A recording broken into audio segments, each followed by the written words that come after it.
सर्वांना नमस्कार. जय शिवराय, जय जिजाऊ.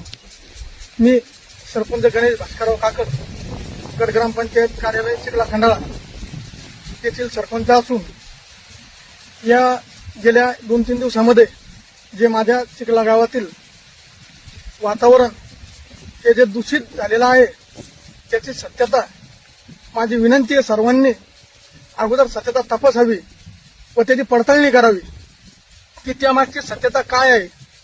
हा सर्व घटनाक्रम ठरवून पूर्व प्लॅनिंगनुसार केलेला आहे आणि मी सरपंच, गावातील सर्व मंडळी, गावकरी मंडळी यांचा कुठल्याही प्रकारचा पुतळ्याला विरोध नाहीये. आमच्या गावामध्ये 3 तारखेला पुतळा बसवला. 4 तारखेला सकाळी निदर्शनात आल्याच्या नंतर आम्ही 5 आणि 6 तारखेला 2 दिवस गाव पातळीवर गावाची मीटिंग घेतली. गावातील आमच्या चिखला गावातील वंजारी समाजाचे, मराठा समाजाचे, माळी, सुतार, लोहार सर्व जाती धर्माच्या लोकांनी बोलवलं. सर्वांना बोलवलं मंदिरामध्ये गावातील व त्यांना ती परिस्थितीची जाणीव करून दिली.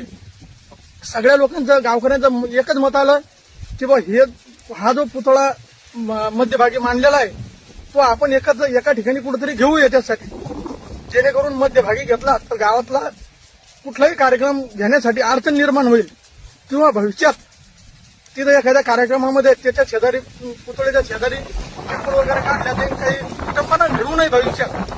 म्हणून हा पुतळा ग्रामपंचायतच्या आवारामध्ये मी त्यांना गावामध्ये 3 ठिकाणी जागा, योग्य ती जागा दाखवली व त्याच दिवशी मीटिंगमध्ये 7,500 रुपये मी स्वतः वर्गणी जमा केली. मी स्वतः पुढाकार घेऊन आपल्या गावातील जितके घरं असतील त्या प्रत्येक घराने 1,000 रुपये वर्गणी आपल्याला पुतळ्यासाठी द्यायची आहे हे असं आमचं ठरलं व वर्गणी सुद्धा 7,500 रुपये ती माझ्याकडे जमा आहे. परंतु हे जे संजीवनी वाहक आहे हिने जाणीवपूर्वक ठरवून हे जातीय दंगल, जातीय वाद, जातीय तेढ निर्माण करण्याचे काम ती करत आहे. गावामध्ये आमच्या आतापर्यंत सर्व सौलभ्याचे वातावरण होते. मी स्वतः सरपंच झाल्यानंतर 2022 मध्ये सरपंच झाल्यानंतर 2019 फेब्रुवारी 2023 रोजी शिवजयंती व महाशिवरात्री एकाच दिवशी आल्या होत्या. हा असा योगायोग हजारो वर्षापूर्वीपासून आलेला नसन. मला वाटलं की आपण शिवजयंती साजरी करायची तर कशी करायची, तर मग डीजे न लावता किंवा कुठलाही वादन न करता किंवा काही न करता आपण रक्तदान